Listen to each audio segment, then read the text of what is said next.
Good afternoon, good evening, wherever you are in the world. Welcome to this month's edition of the eTool Nation podcast, powered by Veterans Lending Group. I am SEAC retired John Wayne Troxell. I'm here with my co-host, Marine Sergeant Major retired Alfonso Ramos. How you doing, Fonz? Retired, but not expired. Blessed to be here today with you and our special guest. Hey, welcome to the eTool Nation podcast. We're all about everything that makes America great here. You know, freedom, guns, bacon, booze, you name it. We're all about this. And today, to help us kick off our October show, we have a true American hero with us here.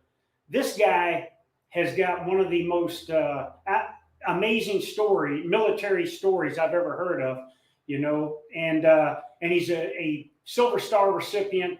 He's been a guy that was very seriously injured, wounded in combat, and came back to do multiple tours. And he's now a retired Sergeant First Class, Green Beret. Please welcome us, but most importantly, he is the author of the book, Tip of the Spear.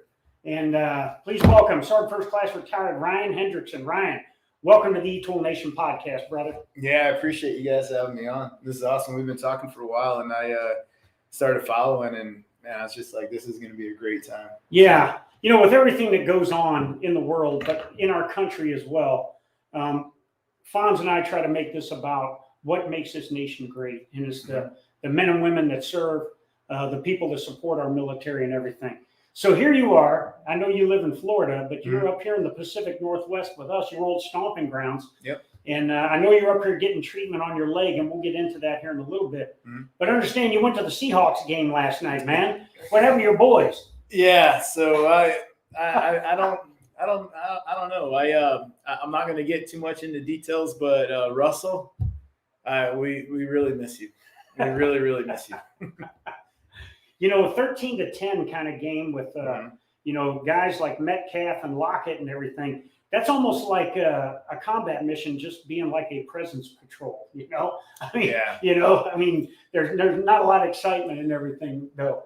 But it was a good event though, huh?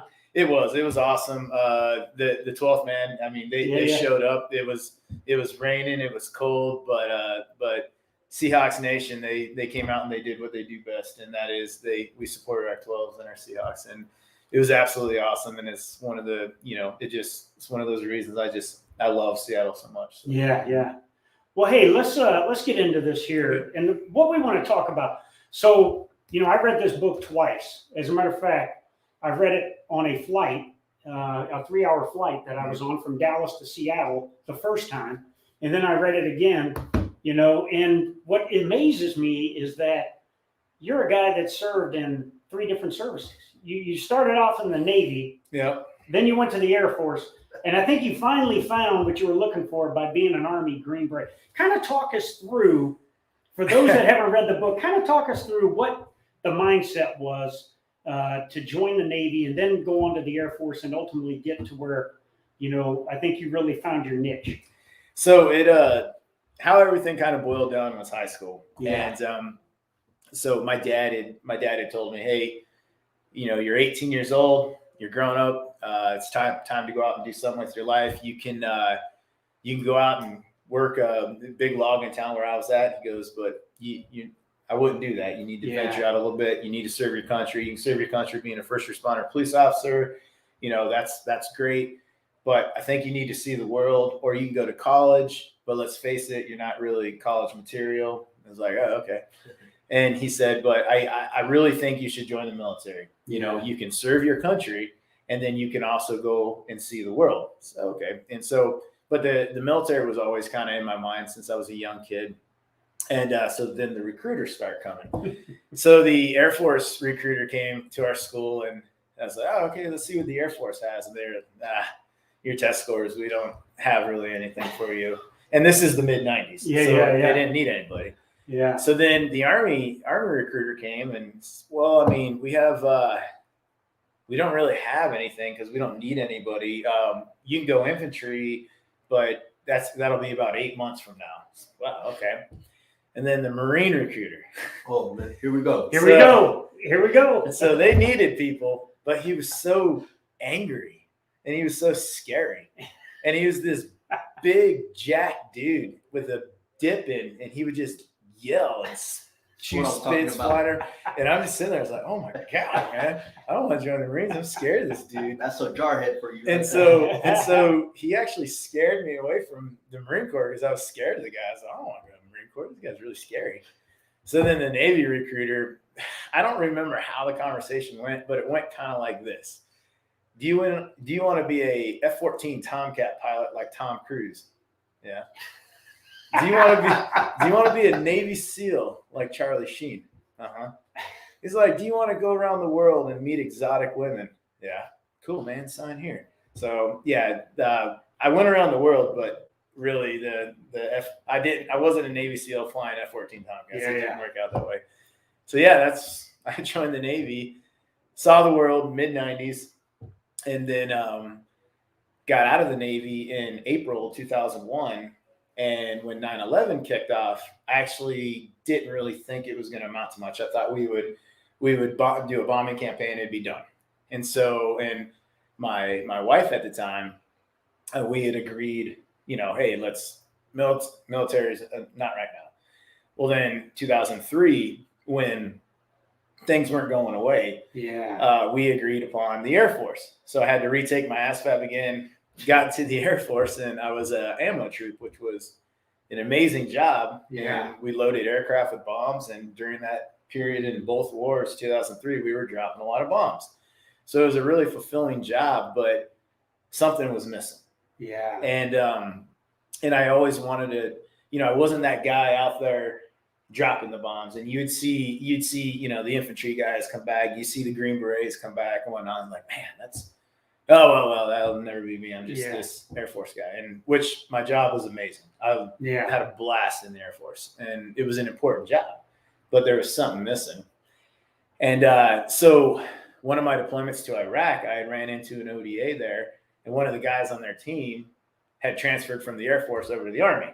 It's like, oh, that's a thing. Yeah. So then fast forward a couple of years after my Korea deployment, whatnot, I get back and and unfortunately, well, not unfortunately, because I'm married to the best woman in the world now, but I went through a divorce, and I was going to the personnel office because you have to change your records. And there was this poster on the wall that had a soldier and airman, whatever, but it was a man in uniform, and half of his uniform was Class A's, and the other half was Air Force Blues, and it said, go blue to green. Mm-hmm. So I asked about it, and my AFSC was one of the overmanned AFSCs. And 2 weeks later, I was in processing the Army at Montgomery, MEPS, and then the rest. On your way to Fort Benning, right? Yeah. Well, I had to do the warrior transition at Fort Sill. Yeah. And then I went to Fort Benning. Yeah. Okay. Awesome. So that was the. But yeah, I've never flown an F-14. It's crazy. It's crazy. I don't know what's up with the Marines, man. Some dude with a dip in his mouth could have had this guy in the Marine Corps, but some big, jack dude with a dip in his mouth. What kind of outfit are you running over there, Fonz? Hey, we tend to attract some dirty, nasty, but Americans into the service. Scary. Knuckle dragging. Yeah. So how long did you do collectively in the Navy and the Air Force? So I did 4 and 5, or I'm sorry. Yeah, let's just say 4 and 5. 4 and 5. So I joined the Army at already 9 years. Wow. Yeah. So I was going through, and I went through all of infantry basic, not just AIT. I went through day one. And so when the SF recruiter, so the Ranger recruiter came through, you know how they do. Mm-hmm. And the guy's like, you're 29. He goes, you don't need to go to regiment, man. You don't need to play those games. He goes, this is for you when you were 18. I was like, oh, okay. And then SF guy, he came through and he's, what are you doing here, dude? You're an E5 in basic. I was like, oh, hello. I'm Ryan. And he goes, nah, dude. So I went from 11 Bravo to 18 X-ray. Wow. So, Awesome. Yep. So, join the Army. Mm-hmm. You talk about in the book your adventures through, 11 Bravo, and then talk about through the courses you had to go. You had to go through like 5 or 6 courses just Yeah. to get to the Q course, man. You know, and Yeah. do this 18 X-ray program. Can you kind of talk about that a little bit? Yeah. So when I actually transitioned over, the military sends you to this warrior transition course. So you do the warrior transition course. Part of ours was in New Mexico. and Teaches then- you how to keep your hands out of your pockets in the Army, you know, that you could do in the Air Force, that kind of stuff. Well, yeah, it just I love all my airmen out there. All right. I'm trying to think back of what it taught us, and I don't really know. All I know is we in processed at Fort Sill, so we became soldiers at Fort Sill, and then we went to do this National Guard warrior transition. This is how you Army, and then I got shipped to Benning. Yeah. Well, what I didn't realize, because when we were told, line up and yelling and screaming, I was like, I played this game before. And he's like, get your bags over here. He's like, roger that. And so I didn't know that prior service was supposed to go over here. Wow. So it was like 3 days, and our drill instructor came up and he goes, bro, what are you doing here, man? Like, the guy said, line up. So he goes, no. But I was going through a period of time in my life where I needed the distraction because of, a nasty divorce and whatnot. Yeah. So I just asked. I said, "Can I stay?" And so I got a letter, from the commander. It's like, "All right, Stephen, you can stay, but you got to play the game." I was like, "I'll play the game," and it was awesome because our drill sergeant. It was like day 5, and he came up because I went from E6 to E5. Yeah. And he came up and he's like, "Hey, man, you got the barracks tonight, bro? I know you've played the game. Just make sure these guys are good. I'm gonna head home because drill sergeants usually like 3 or 4 weeks into it is when they start going home." And I was like, "I got it." Yeah. So I was probably his favorite, But and then it was infantry basic, and then went to jump school, which is the only school that I've ever thought about like maybe Army isn't for me. Yeah, you kind of mentioned that in the book. So I didn't- bailing out of airplanes is not your gig, huh? I didn't realize how much I hated heights. I hated jump school. Yeah. Everything about it. It wasn't hard Yeah. until you're in the door. And it was just, it was the worst school ever. They've tried to send me to Halo school 3 times and I've turned it down. Like, nope, don't want to go. And our commander is like, you are the dumbest guy. Like, people would die for this. I was like, I don't want to go to Halo school. But so airborne. And then after that, we head to Bragg and we do the pre-selection. So the 18 X-ray. Just the 18. And how long is that pre-selection? Mine was a month. A month. Okay. And it was a month of like, you're getting it. They pounded us harder in pre-selection than selection. We got the selection, and all of us X-rays were just like, man, this thing, what's the problem here? Until team week. Team week was horrible. Yeah. But pre-selection was brutal. And then if you make it through pre-selection, then you go to selection. I got selected, which was it's crazy, but I couldn't believe it. But I got selected, and then I started the course. So I started with BNOC, and then you move on to there was a couple small ones in between, but then you move on to SUT, small unit tactics, and then SEER. Yes, and I had already been through a SEER course, and so I raised this big stink about having to go again because I was already SEER-C qualified, and they were like, "Right, are you Special Forces Camp McCall SEER-C qualified?" I was like, "No, I went through SEER in the Air Force." They're like, "Oh, you did? Oh, that's cute." Over You here still at have- Fairchild Air Force Base. Right? Yeah. They were like, "Well, you still have to go."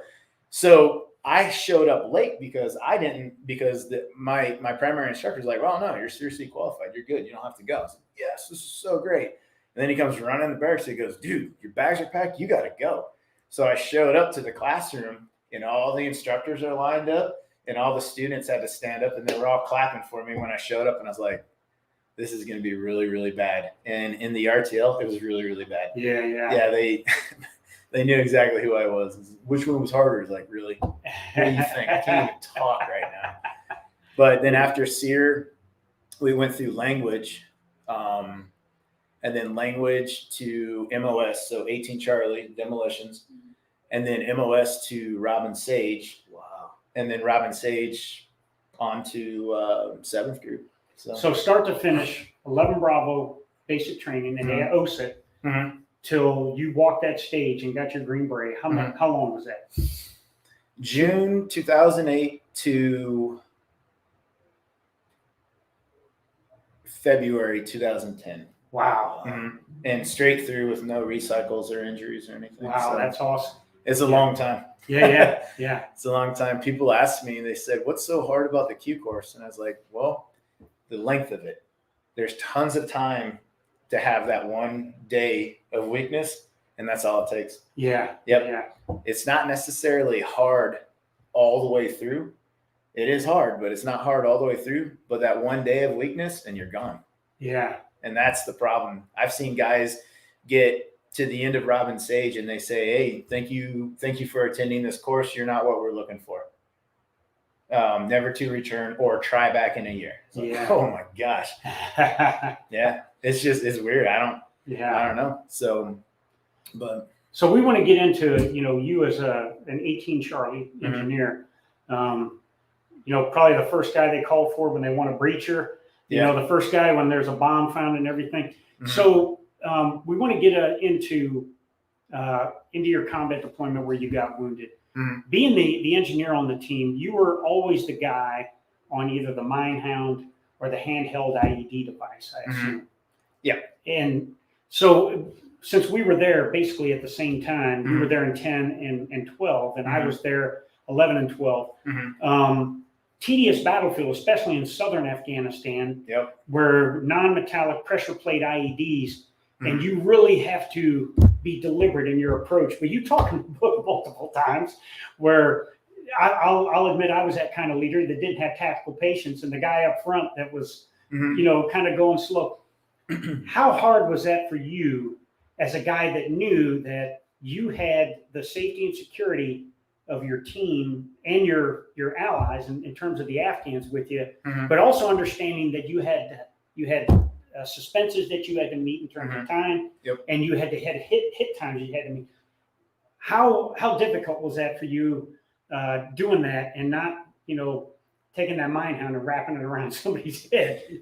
Yeah, so it all depends on the mission. So if it was a clearance operation, then the time for us to get into our first covered in concealment, which would be compound, whatever the numbers it was on our GRGs, it all depended on the route we were taking. And so I would always do, as the Charlie, I was always doing route recon beforehand. Yeah. And so I was looking at, and so I would get into different systems. I don't know if I can really talk about them on here, and I would find the historic IEDs because, as we all know, the Taliban, effective but lazy. If it worked once, they'll put one there again.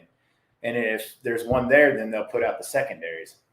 And so I would do the route recon, and we would know kind of how to navigate around it. But up until you got to your compounds you were going to enter, because if you were going to enter this compound, so you weren't, silhouetted during daybreak, which is what you usually do. You move at night in rod, during daylight hours, or it could just be a whole 24-hour clearance and you're clearing during day and night. But that's when you start getting the gunshot casualties. But no, as far as tactical patience, it all depends on who that team sergeant was. And I've had team sergeants that have come in and they didn't understand clearance ops. They were really good at raids, or they were really good at pinpoint targets, but they didn't understand a clearance op. And you don't rush a clearance op. The enemy has more say-so than you do in a clearance operation. And so it is all dictated on net T. I mean, 100%. And the enemy has a say-so, and people have to understand that you can't rush, because that's the reason why they put the IEDs the way they do, is because we will end up rushing because we have time hacks we have to meet, and they know our TTPs very well. And so, I got very frustrated having to explain / scream at one guy because he just didn't understand it. He was putting people's lives in danger by trying to do this CAG mentality. It doesn't work. Like, they're amazing, but not with IEDs. Yeah, absolutely. So interesting. In 2011 and 12, when I was a sergeant major of all forces over there, I made 2 trips to the hospital, to the the clinic there where guys were getting fitted for prosthetics and everything. Mhm. 99% of the guys there were from either Helmand Province, Kandahar Province, in southern Afghanistan, and it was due to these non-metallic improvised explosive devices. So that's pretty telling how dynamic that battlefield was down there in the South. Yeah. So we want to talk about, and Fonz, when you got wounded, and that kind of what happened, and then the journey back. So much I would like to know about Ryan. Amazing American. But when you got injured, Ryan, and I read in your book that you look down and you see the whitest thing that you have ever seen. Yeah. And then, so you go through that process. You stepped on IED. How did that whole process with your rehab? Can you talk about that? The events of that day, and then your rehab after that? Yeah. So we had kicked off our main. We were clearing the Chutu River Valley right along the Helmand River. So, as John had mentioned, like really bad area, Helmand, Aruzgan, and so we were clearing the Chutu River Valley, which we had suspected about 2,500 to 3,000 fighters, and that's what Intel had it. And we were doing a company clearance operation. So our ODA team they weren't commandos or army or police, they were militiamen. We were starting from the south, and then we had like 125 commandos coming in central with their ODA, and then a couple ODAs pushing from the north down. And we were trying to squeeze them up to the mountains where we could, our A-10s would just have a heyday. Well, we kicked off the mission September 11th. We waited, we got across the river, waited at our last, I would say cover. The Taliban knew where we were at, so it's not really concealed, but we were at our last cover. And then we got the green light. So now it's 12 September. And we start moving to our first set of compounds, our objective. And it was our first objective to clear so we could have a C2. And once daybreak hit, we had ridgeline that we had taken fire from for months before that. So we knew if we were silhouetted, we would just be machine gun crew, dream. Well, that first set of targets, we had rehearsed it like you do with everything. And we got within 25 meters, like, all right, Afghans, let's go. You guys are up, man. Let's clear this first compound. Okay, no one's moving. Hey, Nick, did you tell that Nick was our Terp? I was like, Nick, did you tell them to clear this compound? We're still trying to do noise and light discipline. He goes, yeah, I told him. No one's moving. It's like, hey, man, what's the problem? He said, well, they say it's too dangerous. Well, I know. That's why we're here. He said the Americans should go first. You guys are better trained.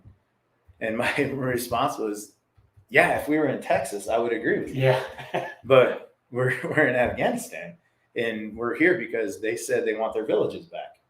So let's go. Nope. So I turned around because we were broke into split teams. I turned around to tell my counterpart, and he grabbed me. He goes, get Nick away from that compound. I said, what are you talking about? Turn back around, and Nick had ran down to the first compound, and he's doing this whole follow me, but noise and light discipline. So he's trying to be quiet, but he's trying to get him down there, Afghan Rambo. Yeah. Well, he was our only Terp. That's really bad if you lose your Terp. Absolutely. So what I did, hindsight's 2020, I should have cleared down to him, but I did not do that. I moved down to him where I thought he stepped, and I grabbed him and away from the breach point, and I whispered in his ear, like, pull back now, explicit. You were stupid. Why did you do that? Pull back now. So I yanked him away from the breach. Well, now my side is exposed to the unknown in my back. So what do? I cover his movement back. So I step so I have my M4, not obviously inside of the breachway, so someone can just grab it and do what they want. And then I see something move in the corner. I'm like, well, I have to see what this is. Step in, boom. Oh, shoot. So I was laying on the ground, and when very first thought that came to my mind is I can't breathe, because how the ammonia, and then it's with the dust. And, this is September, so it's very dry. Yeah. And I'm like, I can't breathe. I need to get up. I can't get up. I keep falling over. I'm getting pissed. And so noise and light discipline out. I just started yelling, like, what is going, and so I'm cussing and everything like that. But the pain hasn't kicked in yet. And so I finally, I'm laying there. I can't hear anything. It sounds like you have triple hearing protection on, but I can't hear a thing because of the blast. And so I'm laying there and I'm exhausted. I'm like, okay, let me catch my breath. I'll just, sip air until it clears up a little bit. And as it started to clear, so by now it's like 04. And so the sun, it's not up yet, but you know how the sky is light. And so I can actually see. So I looked down and my boot was at a 90-degree angle to my leg. And I was like, why is my boot doing that? Yeah. Still didn't kick in what happened, because your mind can't comprehend that. Right. And for people listening, like I wouldn't go step on an IED to see what I'm talking about, because it's not worth it. But so my leg's at a 90-degree angle, and I grab from behind my knee and I pull my right leg up. Then my boot flops over. And then outside of my pants are these two pearly white objects. And I'm like, what is that? I do not know what that is. Tibia and fibula? Yeah. Yeah. And then all of a sudden it's like it clicks. And then the minute it clicked, this rush of pain just hit me. And the only thing I could do is what I saw on TVs. I'm hit. Because I was like, well, what do you say? Like, what are you supposed to say? Is there a cool thing to say? Or Didn't lose consciousness. I couldn't. I tried. No. When the blast happened. No. Oh, okay. Yeah. No. So I was awake this whole time, and my team can't rush to me, because there's one thing about Afghanistan that the Taliban is very good at, is they prey on our I guess our overwhelming care for human life. And so they prey on that. And what I mean by that is, so where that primary IED is at, or the secondary or whatever, wherever that IED is at, there's always secondaries, because what Americans do is we'll send 100 guys down to recover one guy, regardless of, because no one gets left behind. And so I'm laying on the ground, and my team, they're not rushing to me, and they're telling me, put your tourniquet on, and I can't, because I don't have the strength. But I'm not bleeding like profusely. I'm just oozing. Yeah. I was like, And so I'm trying to put it on, but I can't do self-aid, which is, we practice it all the time, but it just, I should have practiced it more, I guess. I don't know. But, so the team is clearing up to me, because that's what you're supposed to do, because they're secondaries. And it's a good thing they did, because I wandered into an IED field.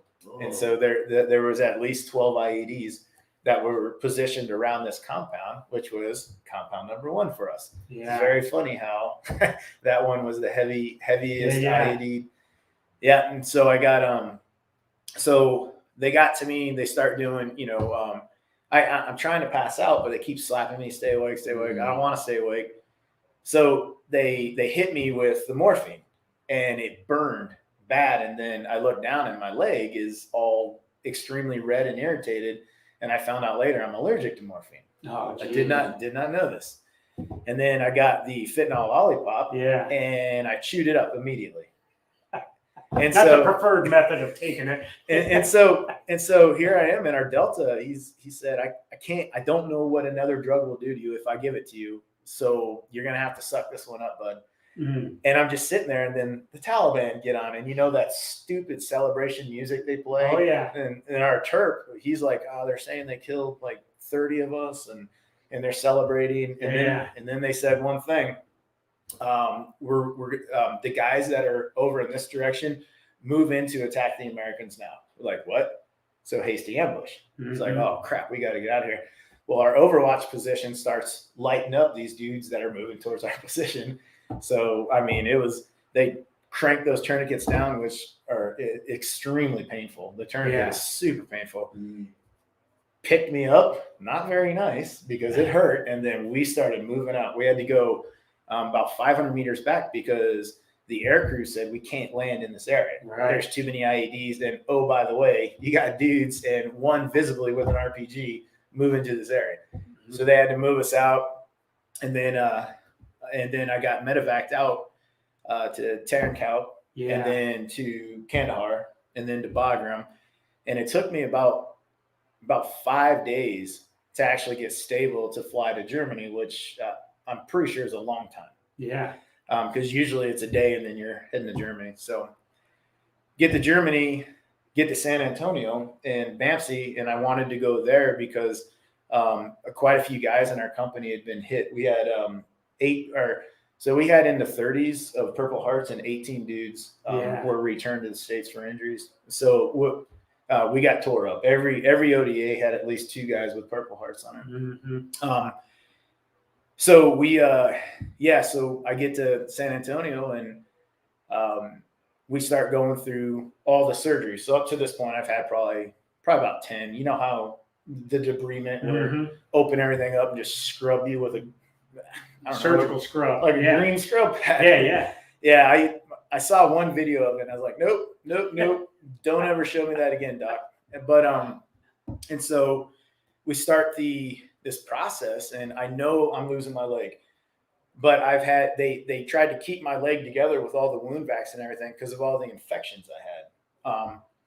And so I know I'm losing my leg back in the States. It's gonna happen. But then, the doctor and my orthopedic surgeon and the staff shows up, and they said, "Hey, there's this new program going on right now. It's limb salvage, and we're advancements in limb salvage are happening. 2010 was the height of dudes getting hurt. 2010, 11, and 12. Yeah, and so they were like, advancements are happening, but we're trying to save these limbs. And they said, we would like, with your permission, you got to sign all these forms. We'd like to run you through the limb salvage process." I said, "Well, how much of a chance does it have it working?" And he said, "Well, there's a chance." I said, "I'm a realist. What's the chance?" And he said, 10 to 15%. And then I was like, "Well, why would I do that?" Yeah. I said, "Well, because once you take your leg off, you no longer have an option." Mm-hmm. And so I was like, "All right, let's do it." And so, but I went through the limb salvage process, and it was brutal, from all the skin grafts to growing back 2 inches of my tib, or whatever it was, 2.5 inches of my tib. They just let my fib float because apparently you don't need it or something like that. And then, okay, good to go. Now it's time to, I'm 4 months later, I'm out of hospital bed. Now it's time to go to the Center for the Intrepid and start this. Let's see if we can make this leg reattach. And what creates bone faster than anything else? Friction.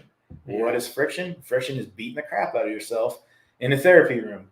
And so our sergeant major had come in, a couple months before that. And I said the same thing that every soldier has said and Marine has said since probably the beginning of getting wounded: when can I go back? Mm. And they're like, why don't you just get better? No. I need a goal. Can I go back? And our sergeant major told me, Sergeant Major Reary told me, Brian Reary, you know him very well. He's one of my best friends. Yeah. He told me, he said, if you can get medically cleared, I'll send you back to war. He's like, that's all I need to hear.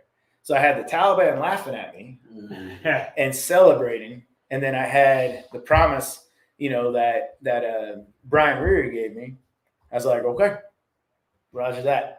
And I just started on this self-destructive, in a good way, physical therapy path. I would show up to the therapy room with 2 fentanyl lollipops sticking out of my mouth, and just start to go. And I just started growing bone and growing bone and growing bone.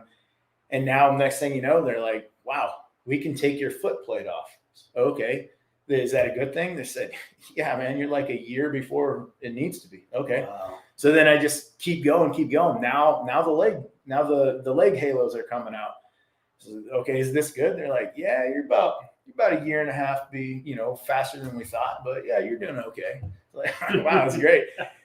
And then my world come crashing down because I was found medically unfit for active duty, and I was getting medically retired. So then it became, why am I getting, I can still, and so I can still be an asset to the force or whatnot. And so I started thinking of all these loopholes. If I can just get back to 7th group, then I can, I can work my way back onto a deployment. And so I found the one thing that you guys know of, it's called the continue on active duty. Yeah. And so for guys in critical MOSs or undermanned MOSs, like, because I could sit behind a desk and type up air stuff for, guys doing jumps, or I could be at the pool and whatever. Like, you don't need to get rid of me. Mm-hmm. And so I was put back on active duty through a COAD waiver, continue on active duty waiver. It's like, all right, this is great. So then I really ramped up the process, and I had this external fixator device, which attaches to my leg and gives me, I'm not even going to try and sound smart, but it gives me a leg. And so now it's, man, I'm back, and I get released from San Antonio to return to 7th Group. So I got blown up September 12th, 2010, and I was released to go back to my unit in November 2011. And I'm like, okay, what can I do? Well, nothing. You're non-deployable. Ah, crap. So then we have this program called the Thor 3 program. Yeah. So I went into the Thor 3 program and basically challenged everyone in there. Make me deployable. I'll do whatever you say. Yeah. And they were like, you're going to really regret saying that. And it sucked. They broke me off, but they got me fit to fight. And so now we're in doing our therapy sessions, and guys that have never been injured or hurt or anything like that, I'm out doing all of them. So they can't say that I wouldn't be an asset. Yeah. Or I would be a liability. And so the company had already left for the 2012 trip in like January. And here it is. It's February for me. And the Thor 3 clears me to deploy. Well, my company's already gone. So and Brian Reary, he's in Afghanistan too. But everybody who knows Ryan Hendrickson and what had happened to him is gone, which is perfect. So now I walk up to the group surgeon. And I was like, yeah, I'm non-deployable, but I'm cleared by the Thor 3. And it's like, yeah, all right, man, you're deployable. Didn't even look up. And I was like, really? All right. So then, I check in with everyone, and they're like, yeah, man, you're heading to Afghanistan. Cool. Wow. So I'm on a flight to Afghanistan about 3 weeks later, and then touchdown, and between all the movement, get to Kandahar finally. And our company sergeant major shows up, and he goes, what are you doing here? Yeah. And I was like, hello, I'm here to deploy. He goes, all right, I'm going to lay down some rules for you right now. I do not agree with you being here, but I don't have a choice. Yeah. And I was like, yeah, because Command Sergeant Major said. And he goes, so you're going to be our AST for this entire 10-month deployment. And AST is you're sitting in the jock or the whatever it is, and you just battle track. Yeah. And I was like, okay, well, at least I'm back. Well, Sergeant Major Reary comes out, and he goes, no, I said I was going to send him back to war. And so I'm sending him back to war. And we had guys getting tore up in one special spot in Afghanistan, and that was Panjwai District, Kandahar Province. And in 2012, somebody would have to really convince me otherwise, but it was the most dangerous and IED area in all of Afghanistan in 2012. You put Panjwai, Zare, and then Nari Siraj and Helmand together. Those three there, 70% of all the violence in Afghanistan was in those three districts. Yep. Yeah. And so my welcome back to Afghanistan was Panjwai District. And Brian is like, you wanted it? Yeah. You got it, bud. You got it. Can you do this? Yeah. Yep. Yes, I can. Yeah. Can I do this? So awesome. That was my trip back. Sorry, it was a long answer. So in less than 2 years from when you were seriously wounded, you were back in action. Yeah, flash to bang. Yeah, that is awesome. So now let's fast forward a little bit. So you did that tour. You came back. You did the traditional 7th Group kind of missions down in Central and South America and everything, which you talked about. But what a lot of people didn't know is that you deployed to Colombia, and there was still a war going on in Colombia. Yep. Between the government forces of Colombia, which were trained by a lot of Green Berets like you, and the FARC, the revolutionary terrorist organization there. Can you talk real briefly about that experience being down there? So it was, I mean, there was some very sticky situations, but for the most part at the time when we were going, it wasn't like the 7th group guys in the 80s that were going. And Yeah. I don't want to outstep my boundaries because I wasn't there, but I'm pretty certain they were getting in firefights and stuff like that, Yeah. even though we weren't supposed to be. But again, I wasn't there, so I'm not saying that's a fact. I'm just, I'm fairly certain.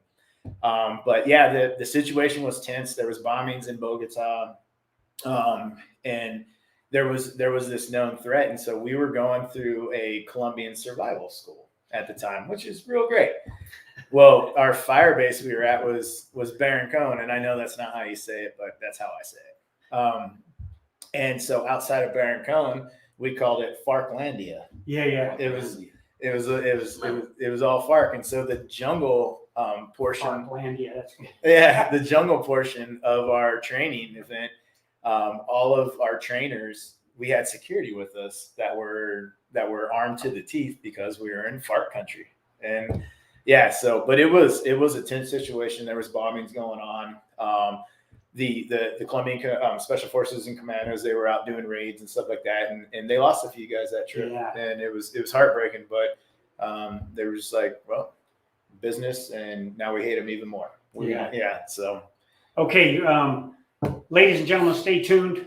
We still got plenty more here with Ryan Hendrickson. What we're going to do now is take a quick break. And here is a message from our sponsor, Veterans Lending Group. At Veterans Lending Group, we're not just VA home loan specialists. We are educators, community leaders, military service members, or family of those who serve. We are committed to serving, supporting, and educating our military families. 60% of our staff are prior service or spouses, and 85% of the loans we close are VA loans.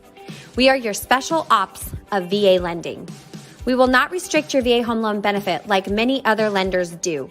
We believe that you have earned this benefit through your service, and we are here to protect your right to use it the way the VA wrote the guidelines. Our team can lend in all 50 states. We are here to assist you with your next home purchase or refinance, whether you are PCSing, transitioning, or retiring. Our team of specialists are here to support your family. Visit our website today to connect with a VA specialist. www.veteranslendinggroup.com. Welcome back to the ETOL Nation podcast. We're going to pick back up right where we left off. So, Ryan, my question is, you went back to Afghanistan in 2012, 2016, 17, 18, and 19 as a Green Beret. Yes. But that was not enough. No. You transitioned out of the Army. Yes. And went back as a contractor. Mm-hmm. What motivated you to go back as a contractor? So I retirement snuck up on me extremely quickly. And so when I was at, I think I retired at 21 years and 10 months, something like that. All of a sudden I had forgot one crucial part, and that was, what am I going to do next? Well, on our ODAs, we used to have these this one group of civilian contractors embedded with us, and they were called jet contractors, and they were counter threat. Mm-hmm. So IEDs, you name it. But it really, I mean, they would go on missions with us, everything. They were part of the team. And I mean, they were just great guys and tons of knowledge. And so I became really good friends with a couple of them. And we had one trip in Nangarhar. I think it was 2019 at this time. We were in Nangarhar, and our jet guy that was with us, I won't name him on here, but I'll just call him Al. Mm-hmm. And he looked at me and he goes, you getting ready to retire? Yeah. And he goes, all right, I know what you're doing. What do you mean? He goes, you're going to be a jet. So, and it was awesome because this job is, being a jet is just amazing because of like what you do for the force. And I know like the advisement and the training and whatnot like that we give them, especially with IEDs, a lot of kids have come back alive because of that. Mm-hmm. But so, yeah, I got into that job and I just started deploying. So I deployed in 2020 and COVID hit. So I got extended there, and that turned out to be a 7-month deployment. And then I came home from that. And then 3 months later, I redeployed back. Yeah, for another 7 months because of COVID and the going to zero. So Yeah. going to zero was the biggest reason. And then once BAF was closed, it was, like, hey, we need all the contractors out, and we're just HKI now. And so, yeah, that's but what drove me to go back was, number one, lack of planning. But for once in my life, being ill prepared for what am I going to do next landed me into one of the coolest jobs that you could really ask for. So yeah, getting paid a little bit more money too. Yeah. Finding IEDs is a little bit more worth it now. Yeah. So you mentioned going to zero. So I've got to ask you. Mm-hmm. When we were there, 2012, we had just started the disciplined orderly withdrawal of troops. We went from like 125,000 to like 115,000. And over the years, we had this disciplined approach that got us down ultimately to 2,500. Mm-hmm. And the Afghan government was still in charge, albeit corrupt. The major population centers were under control of the Afghan security forces. Obviously, the Taliban, had the hinterlands. ISIS was still doing things, Al Qaeda. But then all of a sudden, we go from 2,500 to zero, and things went bad. Give us kind of your thoughts on the exit from Afghanistan, and could we have done that better?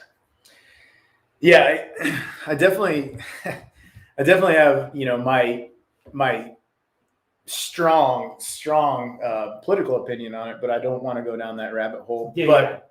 But my thoughts on the withdrawal is this. So I honestly believe that we could have left Afghanistan in 2005.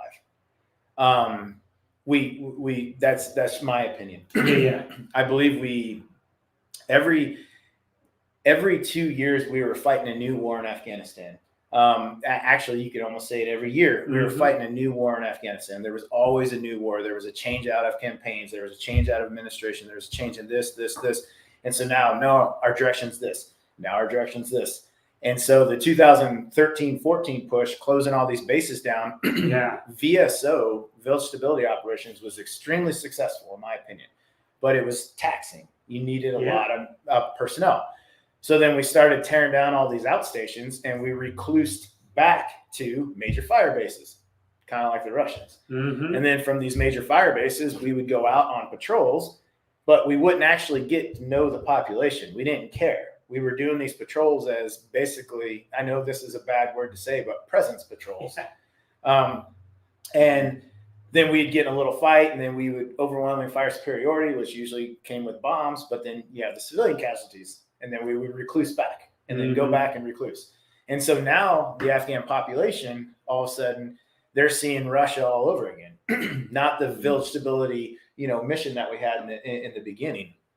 So as we kept, I believe, and again, this is only my opinion, we kept stringing the Afghan government along to a point to when now we're at 2,500 troops.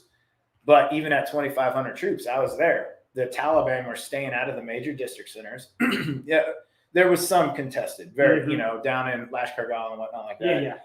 Got it. Taliban are going to have, their southern portion or whatnot. But for the most part, the government controlled the major population areas, and the Taliban controlled the countryside. Okay. And then we went from 2,500 to pulling our air support. And from when our air support got pulled, now all of a sudden you have Herat falling, Lashkar-Gah falling. The Taliban have surrounded Kandahar.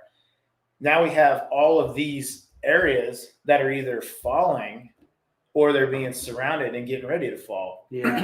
And so this red line in the sand that was given, if you step foot in any district center, city population, whatever, we're going to bomb you worse than you ever saw in 2001. There was no retaliation for this. So it's like, roger that. Let's try this here. Oh, nothing. Let's try this here. To the point to where we closed down Bagram, which I don't even want to get into that. But we closed down Bagram. We reclused to HKIA to do one of the biggest evacuations in the United States history.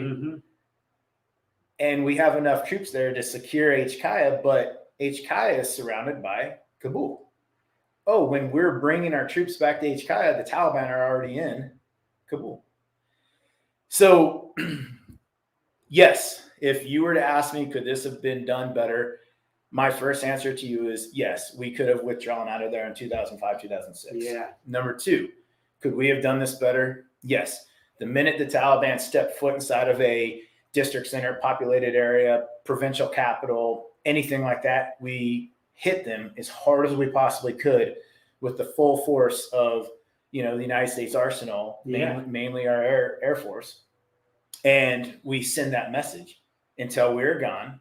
And then that also gives our Afghan counterparts the confidence, that we still have those, they're good. But as far as Ghani fleeing the country and then the 10-day fall of Afghanistan, I don't know what could have been done about that. I mean, that's. Does that surprise you that the Afghan security forces fell in 10 days? So you probably have heard a lot of people say, no, that doesn't surprise them. Me, it surprised the absolute crap out of me. Yeah. I thought, because the Afghan Air Force, with our support, the Afghan Air Force was pounding them.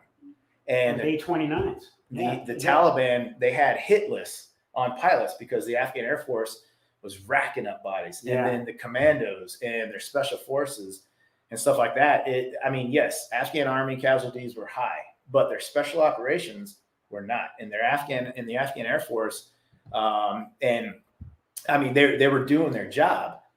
And so, yes, I literally thought if the Taliban took control, I thought it would be a year or more. Yeah. If they took control. I honestly thought there was going to be a long drawn out war between the two to where they just decided, all right, Southern Afghanistan is yours. This is your own country. We're keeping. That's what I thought was going to happen. And I was very wrong. Yeah. So, I think we all were. Yeah. Well, hey, Ryan, it's been awesome having you on here today. Yeah. So now where can folks find you at? Those that want to learn more about you, where are you on? Are you on social media? Yeah. So I have a what's it called? Instagram. I have an Instagram page and I'm at Tip of the Spear RMH. And then I have a website that's it's RyanMHendrickson.com. All one word, Ryan M. Hendrickson, and then .com.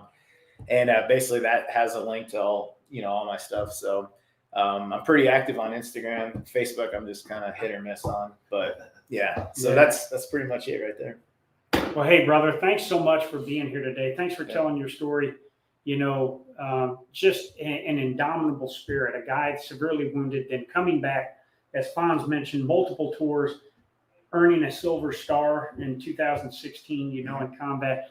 You are just, and I know you'll never accept this, but you're one of our nation's treasures that, we're just honored to have you here today. So this is the E-Tool Nation podcast. Yeah. And I think, a couple of years ago, I was a little, how should I say, disenfranchised on how people in Washington, D.C. were looking at the fight that guys like you were in.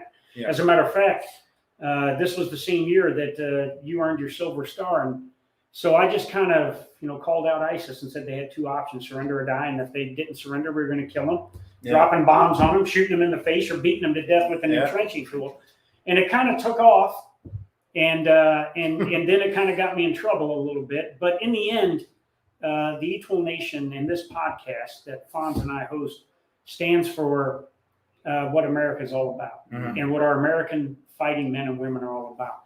So in honor of you being here today and being our guest, we would like to take the time to induct you into the E-Tool Nation tonight and award you an E-Tool and some E-Tool Nation swag, if you don't mind. Yeah, that'd be awesome. I think we're going to have to sit down so we can get it on camera here. Yeah.